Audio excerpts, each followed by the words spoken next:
소유 그의 몸을 주 날 품으시네 소중하게 누가 나를 아랴 난 주의 눈동자 언제 어디서든 주 날 지키시니 그래 난 하나님 택하신 특별한 몸을 제사장의 왕국 거룩한 민족 돼 하나님 아닌 모든 것에서 분별돼 주께만 속하리 난 대문의 소유 세상의 즐거움 유혹해도 난 주님 선택해 그분을요 무엇이 귀한가 무얼 사랑하나 오직 나의 주님 가장 가치 있네 우린 하나님의 택하신 거룩한 백성 그것만이 나의 참 기쁨과 만족 하나님 사랑하고 우상 돼버리자 난 분별되어서 주님께 속하리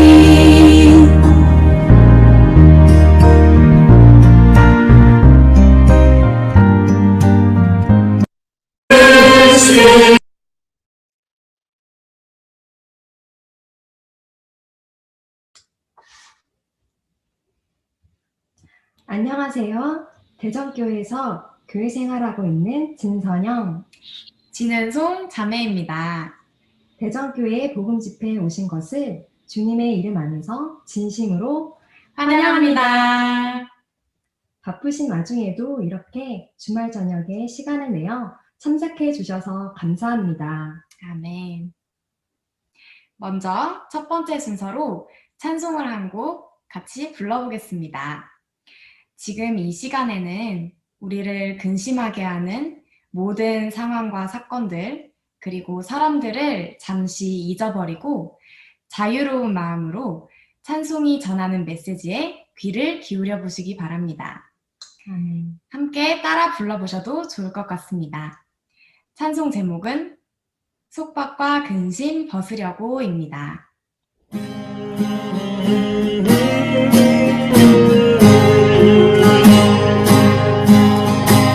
속박과 근심 벗으려고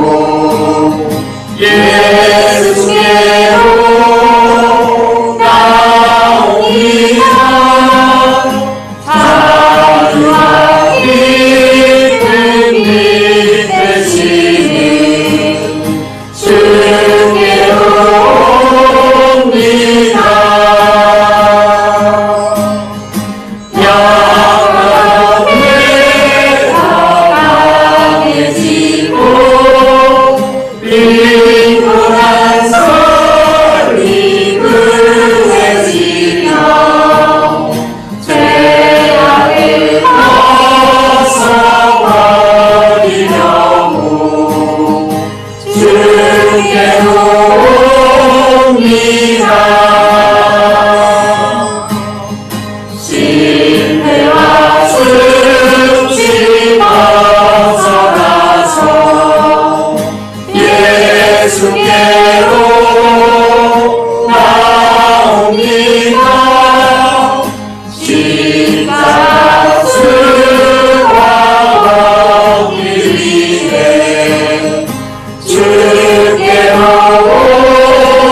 저는 찬송 내용 중 슬프던 마음 평안하고 풍파 벗어나 잔잔하며 기쁨의 찬송 부르려고 주께로 옵니다라는 2절 가사가 마음에 와 닿았는데요. 아멘. 전 세계적인 전염병으로 인해 예전보다 더 많은 근심과 걱정이 있는 요즘 같은 시기에 마음이 평안하고 또한 잔잔한 기쁨을 누리고 싶은 마음에 이 가사가 더 인상 깊었던 것 같습니다. 아멘. 이렇게 자매님의 이야기를 듣는 것만으로도 마음이 굉장히 편안해지는 것 같은데요. 다음 순서로는 짧은 영상을 하나 시청하시겠습니다. 영상 제목은 수고하는 데서 안식을 얻음이라는 영상인데, 이 영상을 함께 보시면서 진정한 안식을 얻는 길이 무엇일지 생각해 보실 수 있는 기회가 되셨으면 좋겠습니다. 아멘.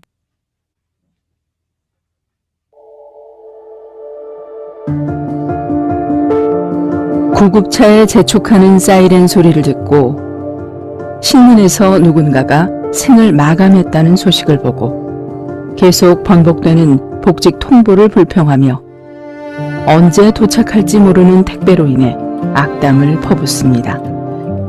또한 마스크가 소진될까봐 불안해하고 도시 봉쇄로 곤궁해질까봐 탄식하며 가정교육에 대해 속수무책이며 고부관계가 틀어져 원수가 될 수 있습니다.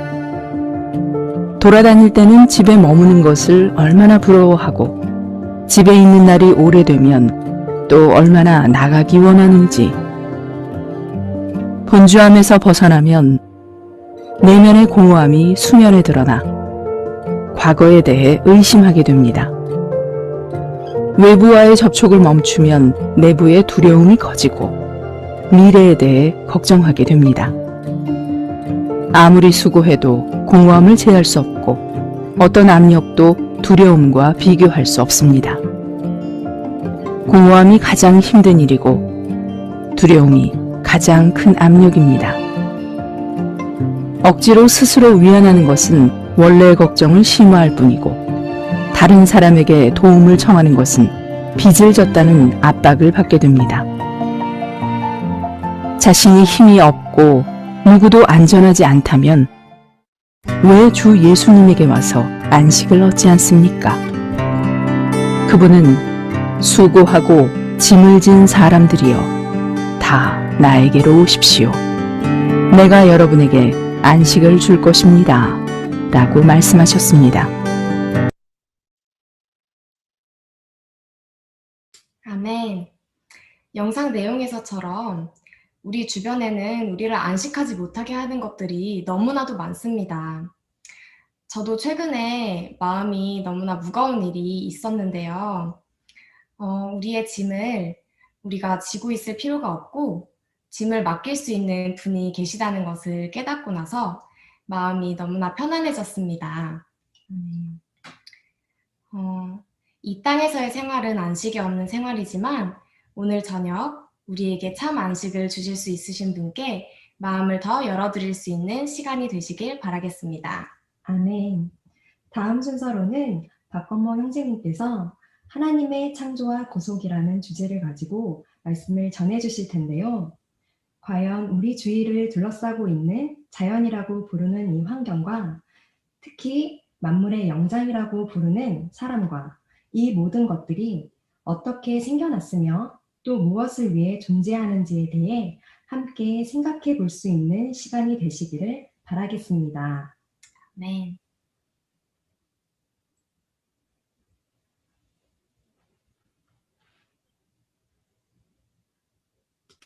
함께 하신 분들 모두를 환영합니다. 현재 자신이 처한 환경과 상황을 다 내려놓고 높은 곳에 올라서 자신의 삶을 바라볼 수 있는 시간이 되시기를 바랍니다. 제가 이제 이 말씀을 시작하기 전에 어떤 분이 딱딱하지 않고 부드럽게 하라고 말씀하셨는데, 이 딱딱한 얼굴이 부드럽게 하도록 노력해 보겠습니다. 이 시간 저와 1대1로 대화한다고 생각해 보시면 어떨까요? 자, 먼저 함께 동영상을 보시겠습니다. 꼬리.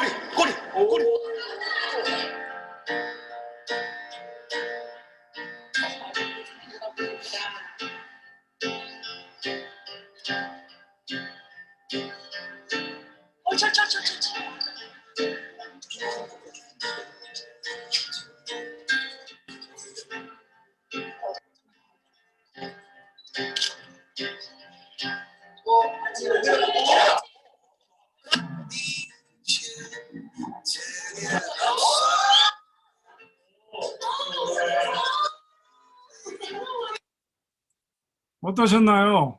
어떤 것이든 생명은 참으로 경이로운 것 같습니다. 그런데요, 고래와 상어의 가장 큰 차이점이 뭔지 아십니까? 첫째, 고래는 폐로 호흡을 하고요. 상어는 아가미로 호흡을 하죠. 둘째, 고래는 새끼를 낳습니다. 상어는 알을 낳죠. 그래서 고래는 포유류로 분류가 되고 상어는 어류로 분류가 됩니다. 그런데 이것이 진화론 입장에서는 좀 까다로운 문제입니다.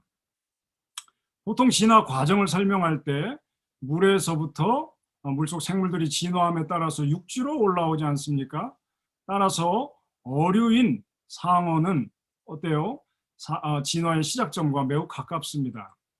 그런데 포유류인 고래는 상당히 위쪽에 자리하고 있죠.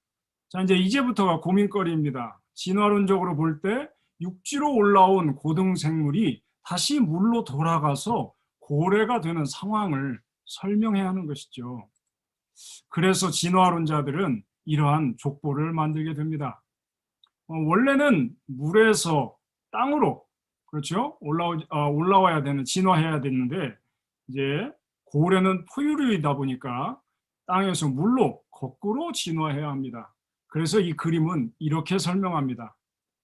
5,500만 년 전 한 동물이 바다로 향했다. 먹이 경쟁에서 유리한 곳을 찾던 중에 조금씩 바다로 발걸음을 옮기다 보니 다리가 사라지고 완전한 해양 포유류가 되었다는 말이죠. 그래서 이러한 고래 족보가 탄생되었습니다. 오늘은 그중 하나인 이 로도세투스에 대해서 알아보도록 하겠습니다. 자, 관련 동영상을 한번 보시겠습니다. 진화론을 사실로 보이게 하는 고래의 중간 단계 화석이 갖는 영향력은 대단히 큽니다. 진화론을 위해서는 고래의 중간 단계 화석이 꼭 있어야 했습니다.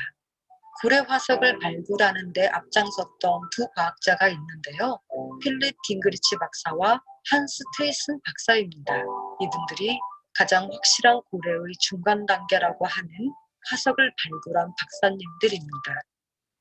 자, 이 박사님들에게 기자가 몇 가지 질문을 하게 됩니다. 로도세투스의 복원도에는 꼬리가 있는데 화석에는 꼬리가 어디 있느냐는 질문입니다. 깅그리치 박사는 무엇이라 대답했나요? 꼬리 같은 것이 있을지도 모른다고 자신이 추측했다고 대답합니다. 필립 깅그리치 박사가 발굴하고 복원한 처음 화석에는 고래를 닮은 꼬리도 물갈퀴가 있을 것 같은 다리도 없었습니다. 깅그리치 박사는 로도세투스가 고래의 중간 단계 화석으로 중요한 자리를 차지한다고 말하고 있었지만 그 증거가 하나도 없었음을 알고 있었습니다. 이걸 무엇이라고 정의해야 할까요? 네, 조작이라고 합니다. 그렇다면 왜 이렇게 분명하게 보이는 조작을 해야 했을까요? 그만큼 증거가 없다는 반대의 증거가 아닐까요? 이후 로도세투스의 다리 화석이 발견되었다고 깅그리치 박사는 말합니다. 네 발이 다 발견되었는데요. 깅그리치 박사는 이것이 물갈퀴가 있을 만한 다리도 아니고 여기에 고래와 닮은 꼬리도 있을 수 없다고 고백합니다. 이러한 진실에도 불구하고 로도세투스는 여전히 고래의 중간 단계 화석으로 남아있고 복원도에는 여전히 물갈퀴가 그려져 있습니다. 자, 이 이야기를 듣고 있지 않으니까 한편의 공상 과학 영화를 보는 것 같지 않으세요? 고래 이야기는 이쯤으로 해두고 진화론자들이 모든 생명체의 조상이라고 하는 이 원시세포 이야기로 가보겠습니다. 진화론자는 이 루카라고 하는 원시세포가 모든 생물의 조상이라고 말할 뿐만 아니라 심지어 이 루카가 무생물에서부터 진화했을 거라고 말합니다. 정말 놀라운 상상력이죠. 나의 아버지의 아버지, 더 나아가 조상의 조상까지 계속해서 거슬러 올라가면 최초의 조상은 누구였을까? 그리고 이 질문에 현대 과학인 진화론은 멋진 답을 내놓습니다. 수백만 년, 수억 년, 아니 수십억 년을 거슬러 올라가면 우리는 생명체 최초의 조상 루카와 마주할 수 있다고 말이죠. 하지만 루카의 존재는 과학자들에게 또 다른 숙제를 안겨주었습니다. 도대체 최초의 생명은 어떻게 시작됐는가? 라는 질문이었죠. 자, 도대체 최초의 생명이 어떻게 시작되었는가? 여러 가지 가설이 있는데 가장 유력한 가설을 한번 들어보시겠습니다. 원시 바다에서 만들어진 복잡한 유기물들은 간단한 마거리로 해저 열수 구멍에 안착했고, 구멍에서 방출되는 수소 기체를 에너지원으로 삼아 막 안에서 다양한 물질 대사를 해나갔다는 설명이었죠. 그리고 이후 일부 원시적인 세포들은 복제를 하며 그 개체수를 불려나갔고 지금의 세포로 진화했다는 겁니다. 일명 심해 열수구 가설로 불리는 이 가설은 현재 생명의 기원을 설명하는 가장 유력한 가설 중 하나로 받아들여지고 있죠. 자, 좀 말이 이해하기 어려우시죠? 자, 그림에서 오른쪽 아래를 보시면 깊은 바닷속 뜨거운 마그마 위에 있는 바닷물이 데워져 올라오게 됐는데, 이 주위에 있던 어떤 유기물들이 어찌 하다 보니까 단세포인 생명체가 우연히 생기게 되었다는 겁니다. 과학자들이 우연이라는 말을 사용하는 것은 조금 이상하게 생각이 드는데, 어쨌든 이것이 지금의 우리 사람이 되었다는 건데요. 이 얘기를 믿으려면 작은 믿음이 아니라 실로 대단한 믿음이 필요하지 않은가, 이런 생각이 듭니다. 우리 눈에 보이지 않는 이러한 작은 세포가 정말로 이렇게 우연히 만들어질 만큼 간단한 구조인지 한번 살펴보시겠습니다. 여러분, 이 세포를 구성하기 위해서는 실로 완벽히 정확한 정보와 정밀한 공간이 필요합니다. 대부분 우리가 잘 생각하지 않는 내용이 있지만 세포를 구성하는 물질의 종류는 엄청나게 다양합니다. 세포 내에는 특정 원자가 모여서 이루어진 분자 상태의 기계 장치가 존재하고, 이러한 장치는 진화론의 가설처럼 우연히 만들어져서는 결코 특정 기능을 수행할 수가 없습니다. 절대 말이 안 돼요. 물리학 법칙이나 화학 법칙만으로는 생물이 이처럼 이 작은 공간에서 작동할 수 있도록 만들어질 수 없습니다. 자, 여러분, 우리 생각해 봅시다. 크기가 큰 전자제품에 많은 기능을 때려 넣는 것보다 크기가 아주 작은 전자제품에 많은 기능을 때려 넣는 것이 훨씬 더 하이테크라는 것은 명백한 사실이잖아요. 그렇죠? 그래서 불과 20년 전만 해도 우리의 이 한 손에 들어오는 이 작은 전자제품 하나로 전화는 기본이고, 고화질 영상통화, 또 영화, 드라마, 게임, 고화소 카메라, 캠코더 기능을 심지어 전 세계 거의 모든 곳에서 무선으로 사용하고 공유할 수 있다는 것을 상상이나 했겠습니까? 그만큼 인간의 기술력 또한 많이 발전한 것은 사실입니다. 여러분, 어떤 것이든 같은 기능이면 작게 만드는 것이 더 어렵습니다. 이것을 예전에는 마이크로 기술이라고 했었는데, 마이크로도 이제는 크다고 이제는 더 작은 나노 기술에 주력하고 있습니다. 자, 어쨌든 여러분, 결코 작다고 쉽고 단순하지 않다는 것을 아시겠죠? 자, 과학적으로 보나 수학적으로 보나 생명체를 구성하는 물질이나 성분이 많으면 많을수록 이 정교한 세포가 저절로 우연히 만들어질 가능성은 더욱 낮아진다는 것은 분명한 사실이라는 것입니다. 실제로 밝혀진 생물의 구성 요소는 너무너무 많아서 이 생물은 자연의 법칙을 초월하는 절대자가 설계해서 창조했다는 것 외에는 다른 가능성을 생각할 수가 없습니다. 이러한 정교한 세포들 60조가 모여야 사람이 됩니다. 사람의 몸은 매우 정교하게 설계되어 있어서 혈액 공급이 없으면 근육은 움직일 수가 없습니다. 심장은 하루에 10만 번 이상 펌프질을 한다. 이때 심장에 영양과 산소를 공급하는 것이 바로 관상동맥이다. 관상동맥 안에 노폐물이 쌓여 혈관을 막으면 혈관이 좁아지고 혈관이 점점 통하지 않게 된다. 그로 인해 심장 근육이 죽어 활동을 멈추게 되는 심근경색이 일어나는 것이다.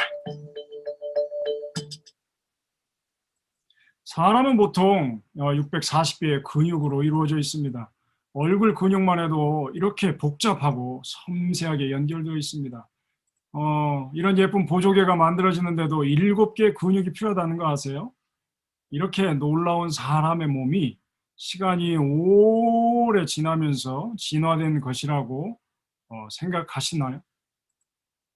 자, 만약에 그렇다면, 그것이 가능하다고 생각하신다면 제가 지금 말씀드리는 것도 믿으셔야 합니다. 시간이 끊임없이 흐릅니다. 이렇게 오랜 시간이 흐르면서 손목시계의 정교한 부품이 그 기능과 구조에 맞게 저절로 생겨납니다. 그리고 또 시간이 오래 흐르면서 놀랍게도 이 부품들이 알아서 정밀하게 조립돼서 이렇게 멋진 시계가 되었다고 한다면 믿으시겠습니까? 서론이 길었습니다만 요점은 이것입니다. 생명체가 어떻게 존재하게 되었는가는 이 두 가지 중 하나입니다. 이들 외에 생명의 기원을 설명할 수 있는 것은 없죠. 그렇다면 우리는 반드시 이 둘 중에 하나를 선택해야 하는데, 왜냐하면 이 둘은 서로 대립되기 때문입니다. 어떤 것을 선택하느냐에 따라서 그것이 가져올 결과도 완전히 달라질 것입니다. 창조와 진화의 차이의 핵심은 무엇이죠? 바로 신이 존재하느냐 존재하지 않느냐 이것이죠.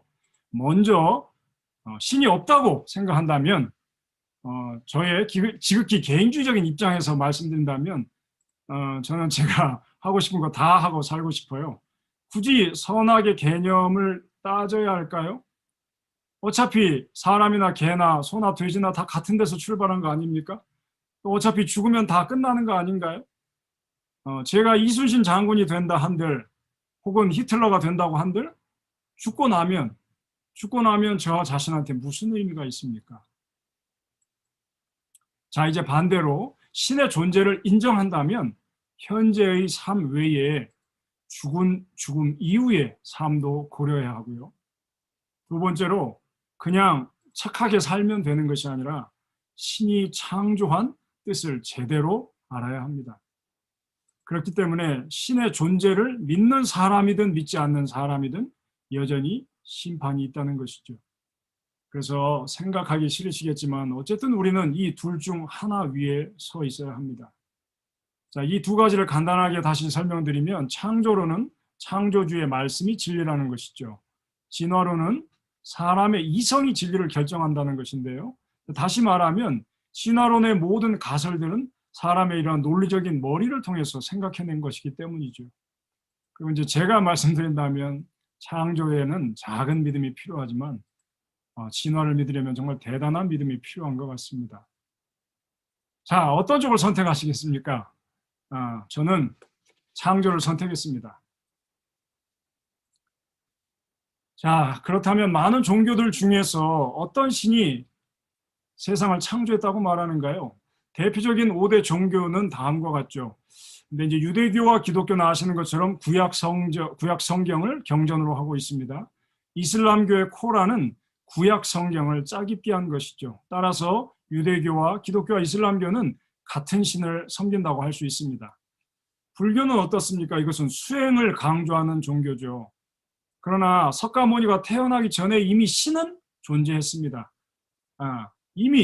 신이 아니요. 석가모니가 태어나기 전에 세상은 이미 존재했죠. 그러므로 석가모니는 신이 아니죠. 그렇죠? 힌두교의 신은 우습게도 박혁거세, 신라시대 박혁거세처럼 물 속에서부터 알이 나와서 이 알에서부터 태어났다고 하는데, 그러면 이 물과 알은 과연 또 누가 만든 건가요? 그렇기 때문에 결국 온 우주를 창조했다고 하는 신은 성경에 있는 하나님 외에는 없습니다. 성경은 구약 39권, 신약 27권, 그래서 창세부터 계시록까지 총 66권으로 이루어져 있습니다. 그리고 1600여 년에 걸쳐 40여 명의 저자들이 기록한 책입니다. 이것은 하나님의 감동하심을 받은 사람들이 하나님께 받아 적은 하나님의 말씀입니다. 그렇다면 이 성경이 무엇을 말하는지 한번 보도록 하겠습니다. 디모데후서라는 성경에 보면 모든 성경은 하나님께서 숨을 내쉬신 것이라고 말하고 있습니다. 이 말씀은 모든 성경을 하나님이 말씀하신 것이라는 거죠. 두 번째로 성경의 첫 번째 책인 창세기에서는 태초에 하나님께서 하늘들과 땅을 창조하셨다고 말씀하고 있습니다. 그리고 같은 창세기 1장 27절에 보면 하나님이 사람을 창조하셨는데 이 사람을 그분 자신의 형상대로 창조하셨다고 말씀하십니다. 이것이 아주 놀라운 성경인데요. 자, 이제 다음 성경에 보시면 그대가 누구이기에 사람으로서 감히 하나님께 말대꾸합니까? 빚어진 것이 빚은 이에게 왜 나를 이렇게 만들었냐고 말할 수 있겠습니까? 토기장이가 같은 진흙덩이로 하나는 귀하게 쓸 그릇을 하나는 천하게 쓸 그릇을 만들 권위를 갖고 있지 않겠습니까? 라고 말하는데 이 성경은 결국 하나님은 토기장이시고 사람인 우리는 그릇이라는 것을 말하고 있습니다. 자, 앞에서 사람이 하나님의 형상대로 만들어졌다고 했고 또한 하나님은 토기장이요 사람은 그릇이라고 말했습니다. 장갑이 손의 형상대로 만들어진 것은 손을 담기 위한 것이죠. 그러면 사람이 하나님의 형상대로 만들어졌으면 무엇을 담기 위한 것인가요? 사람이 그릇이라는 말에 더해서 볼 때 결국 사람은 하나님을 담는 그릇임을 알 수 있습니다. 사람은 그릇입니다. 성경은 또한 이 그릇인 사람이 세 부분으로 되어 있다고 말하고 있습니다. 데살로니가 전서라는 성경에 보면 여러분의 영과 혼과 몸이라는 말씀이 나오는데요. 사람이 이렇게 세 부분으로 되어 있다는 것이죠. 바깥에 물질적인 부분인 몸이 있고 그 안에 정신적인 부분인 혼이 있고요. 그 다음에 그 안에 혼의 가장 깊은 곳에 영이 있습니다. 여러분들이 일반적으로 아시는 것처럼 영과 혼이 같은 것이 아닙니다. 영과 혼은 전혀 다른 영역입니다. 자, 그러면 먼저 혼부터 좀 설명을 드려보겠습니다. TV에서 아주 우연히 떡볶이를 봤어요. 떡볶이가 아주 너무 맛있게 생겼죠. 입에서 침이 고입니다. 먹고 싶은 생각이 막 들죠. 그러면서 예전에 친구들과 함께 갔던 그 떡볶이 집이 생각이 납니다. 그러면서 같이 함께 했던 친구들이 그립다는 감정이 생기죠. 안 되겠다. 내가 친구들한테 연락해가지고 같이 예전 그 떡볶이 집으로 가야겠다라는 의지가 또 발동합니다. 이렇게 생각과 감정과 의지 세 가지가 혼을 구성하는 주요 부분입니다. 그러면 영은 무엇일까요? 자, 이 말씀을 드리기 전에 라디오 방송을 한번 들어보겠습니다.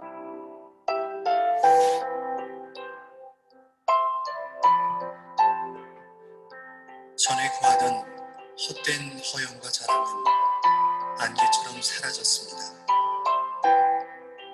당신께 나의 사랑을 드립니다.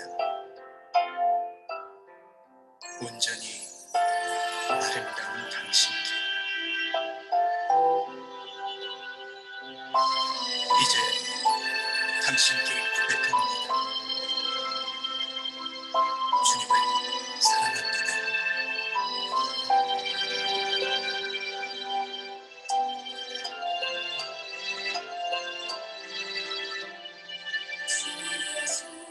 사랑합니다. 내 마음은 매혹되었네. 땅 위에 그 무엇도 아름다운 당신과 비교 못하리. 자, 그게 아름답죠. 우리는 어떻게 이렇게 방송을 들을 수 있습니까? 이렇게 들을 수 있으려면 라디오로 전파를 수신하는 수신기가 필요하죠. 이 수신기가 바로 사람의 영입니다. 그렇다면 우리 안에 있는 이 영은 과연 무엇을 수신할까요? 성경의 마지막 책인 계시록에서는 주님의 뜻에 따라 만물이 존재하며 창조되었다고 말합니다. 여기서 중요한 내용이 바로 이 주님의 뜻에 따라 이 부분이 중요합니다. 다음 구절과 아주 깊은 관련이 있습니다. 고린도후서라는 성경에 보면 그러나 우리는 이 보배를 질그릇 속에 담고 있다고 말하고 있습니다. 질그릇은 아까 말씀드린 대로 우리 사람을 말하는 것이죠. 그 안에 보배, 이 보배는 무엇을 말하고 있는 걸까요? 이것이 바로 주님의 뜻과 아주 깊은 관련이 있는데요. 이것은 바로 하나님의 생명입니다. 그래서 이 세분으로 된 사람은 하나님의 생명을 담는 그릇이고 사람의 영은 하나님의 생명을 받아들이는 수신기입니다. 이 신성한 생명을 우리 안에 받아들일 때 비로소 인생이 목적과 의미를 갖게 됩니다. 그런데 사람의 영 안에 이러한 신성한 생명이 들어오기 전에 인류의 조상인 아담과 하와가 하나님께서 먹지 말라고 한 이 선악과를 먹고 말았죠. 그래서 사탄의 생명인 죄가 사람과 하나로 결합되어 완전히 더럽혀지게 되었습니다. 그래서 의롭고 거룩하시며 빛이 충만하시고 조금의 어둠도 허락할 수 없는 하나님께서 이 사람 안에 들어올 수 없게 되는 것이죠. 그러한 하나님을 우리가 담을 수 있는 자격이 있다고 생각하십니까? 예전에 하나님께서 이스라엘 백성에게 이 십계명이라는 10가지 율법을 주셨죠. 그 내용 중에 2가지가 있습니다. 거짓말을 하지 말라, 그리고 남의 것을 탐하지 말라는 계명이 있는데 여러분 어떠십니까? 한 번도 거짓말을 해보지 않으셨나요? 어떤 물건을 볼 때 저거 갖고 싶다는 생각을 한 번도 해본 적이 없으신가요? 자신이 선한 사람인 것 같아도 본성 자체가 사탄에 의해서 더럽혀져 있다는 것입니다. 그래서 하나님은 우리의 죄 문제를 해결하시기 위해서 일련의 과정을 거치셔야 했습니다. 이에 관해서 성경이 어떻게 말하는지 한번 보실까요? 요한복음이라는 곳에 보면 태초에 말씀께서 계셨는데 이 말씀이 곧 하나님이셨다. 근데 이 말씀이 육체가 되셨다는 것이죠. 이분이 바로 예수 그리스도이십니다. 이분이 인생을 거지시고 우리의 죄들을 직접 자기의 몸에 짊어지시고 나무 곧 십자가에 달리셨습니다. 왜냐하면 율법에 따르면 완전한 용서를 얻으려면 죄 없는 사람이 죄 없는 제물이 대신하여 피를 흘려야 하는데 죄가 전혀 없으신 그 예수 그리스도께서 우리를 위하여 우리의 죄를 없이 하시기 위해서 우리의 완전한 용서를 위해서 피를 흘리셨다는 것이죠. 그리고 하나님은 그분을 죽음의 고통에서 풀어 살리셨습니다. 이것을 다시 그림으로 말씀드리면 하나님께서 사람이 되신 분이 예수 그리스도이시죠. 이분이 33년 인생의 모든 고초를 거스르시고 우리의 죄를 대속해서 십자가에 못 박혀 죽으셨습니다. 그리고 3일 만에 부활하셔서 생명 주시는 영이 되셔서 하늘로 승천하셨죠. 그리고 이제 그분은 우리 안에 그분 자신을 분배하기를 원하십니다. 여기에 생명 주시는 영이라 함은 하나님 사람이신 그리스도께서 생명 주시는 영이 되셔서 사람 안으로 들어오기 원하신다는 것인데 이 영이라는 단어는 헬라 원문에 의하면 푸뉴마입니다. 이것은 대기 혹은 특히 바람이라는 뜻인데요. 우리가 바람과 같으신 이 생명 주시는 영이신 하나님을 받아들일 때 그분이 공기처럼 우리 안으로 들어오게 됩니다. 그래서 하나님을 믿는 것은 아주 간단합니다. 어려운 게 아니죠. 하나님을 받아들이는 것입니다. 그러면 그분을 받아들이려면 어떻게 해야 할까요? 그분을 받아들이려면 눈을 감고 진지한 마음으로 주 예수님, 저는 죄인입니다. 회개합니다. 저를 위해 죽으시고 십자가에 못 박히셔서 제 죄를 담당하신 것을 감사드립니다. 저는 당신을 믿습니다. 당신을 저의 구주로 받아들입니다. 이렇게 기도하시면 됩니다. 이제 마지막 이야기 하나로 마무리하고자 합니다. 여기 우는 아이가 하나 있습니다. 이 아이에게 가장 필요한 것이 무엇일까요? 아름답고 멋진 집인가요? 아니죠. 우는 아이에게 가장 필요한 것은 엄마입니다. 많은 사람들이 하나님을 자동차, 집, 그 다음에 행복, 돈 이런 같은 물질적인 축복을 주시는 아주 마음 좋은 분으로 생각하시는데 사실 하나님께서 원하시는 것은 그분의 존재가 우리 안으로 들어와 그분 자신이 우리의 기쁨과 우리의 만족이 되시기를 원하신다는 것입니다. 여러분 모두가 하나님의 이러한 신성한 생명을 받아들이시기를 바랍니다. 감사합니다. 아멘. 성경, 아멘. 성경은 분명히 하나님께서 이 우주를 만드셨다고 말합니다. 창조된 모든 것은 하나님으로부터 존재하게 된 것입니다. 과학적으로나 수학적으로나 이 우주는 우연히 생겨난 것이 아닌 전능하시고 지혜 있으신 분이신 하나님의 창조물인 것입니다. 아멘. 저는 방금 메시지를 들으면서 우리가 정말 뭔가를 담고 싶어도 컵이 더러우면 깨끗한 것을 담을 수가 없듯이 우리는 하나님을 담을 수 없는 그런 더럽혀진 그릇과 같았지만 하나님께서 우리를 구속하심으로써 다시 우리의 그릇이 깨끗해지고 하나님을 담을 수 있는 상태가 되었다는 것이 너무나 감사하게 느껴졌습니다. 이제 다만 제 자신을 열고 하나님께서 제 자신 안으로 들어올 수 있도록 하나님께 허락해 드리기만 하면 된다는 것을 알게 되었습니다. 이러한 귀한 말씀을 전해주셔서 감사합니다. 아멘. 다음 순서로는 길 잃은 양 같은 사람아라는 제목의 찬송을 함께 부르실 텐데요. 아멘. 찬송 후에 간단한 안내 말씀이 있을 예정이오니 끝까지 함께 해주시면 감사하겠습니다. 아멘.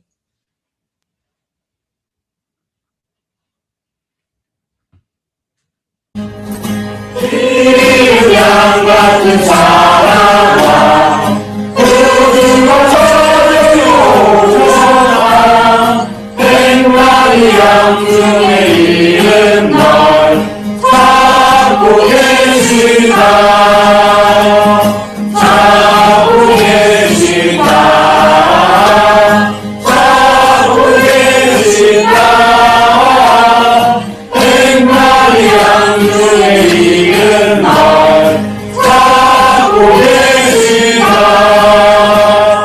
주님의 도움을 사랑하 성령이 지금을 찾는다 열기가 그만 이른 널 쓰며 찾는다 쓰며 찾는다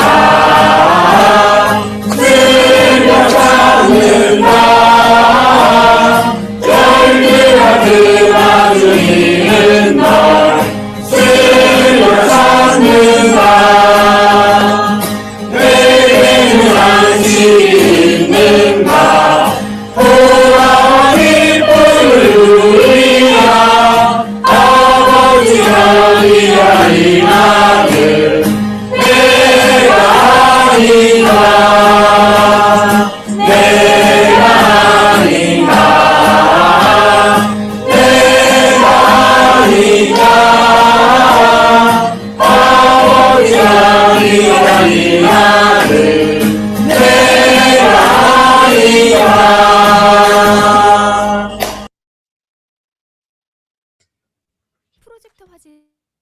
아멘. 함께 부르신 찬송 가사 중에 나오는 드라크마는 한 개가 무려 하루 품삯에 해당할 정도의 가치가 있는 은하인데요. 주님께서는 우리를 보물로 여기시고 잃어버린 드라크마를 쓸며 찾으시듯이 우리를 애타게 찾고 부르십니다. 이렇게 찾고 부르시는 하나님께 우리의 마음이 움직이기를 바랍니다. 아멘. 네, 이제 슬슬 집회를 마무리하려고 하는데요. 오늘 함께 참여하신 소감이 어떠신가요? 저희가 오늘 참여해주신 분들의 느낌을 너무 알고 싶어서 미리 준비한 설문지가 있습니다. 설문 문항은 몇 개밖에 되지 않고 시간이 많이 소요되지 않기 때문에 조금의 시간을 내어 참여해주시면 감사하겠습니다. 참여해주신 분들께는 저희가 소정의 선물로 커피 쿠폰을 보내드리도록 하겠습니다. 링크는 초대해주신 분들을 통해서 전송해드릴 테니 그분들께 받으시면 되겠습니다. 아멘. 오늘 준비된 모든 순서는 여기까지입니다. 내일도 동일한 저녁 7시 30분에 구원받고 나서의 우리의 생활을 위한 중요한 말씀이라는 주제로 2부 집회가 있을 예정입니다.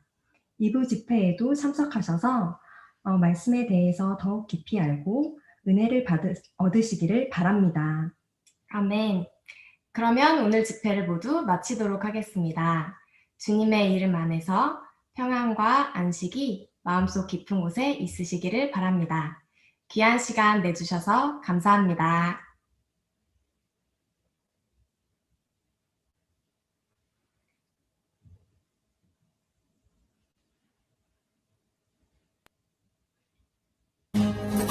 그 양 같은 사랑아 모든 걸 저주로 오셔라 백마리 양중에 이른 널 찾고 계시다 찾고 계시다 찾고 계시다 백마리 양중에 이른 널 찾고 계시다 주님의 도움을 사랑아 성령이 지금 널 찾는다 열두가 그맞은 이른 널 쓰며 찾는다 쓰며 찾는다 쓰며 찾는다 열두가 그맞은 이른 널 쓰며 찾는다 내게는 안식이 있는가 돌아와 기쁨을 누리라 아버지 아니라 이 아들 내가 아닌가 내가 아닌가 내가 아닌가 아버지 아니라 이 아들 내가 아닌가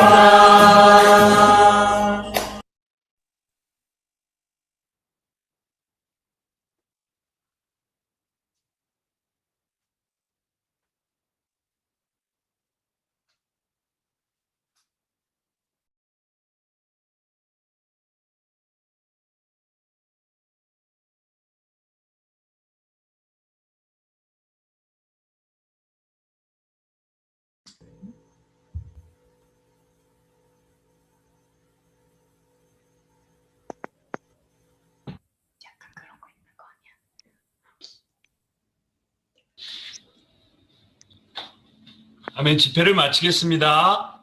아멘. 네. 아멘.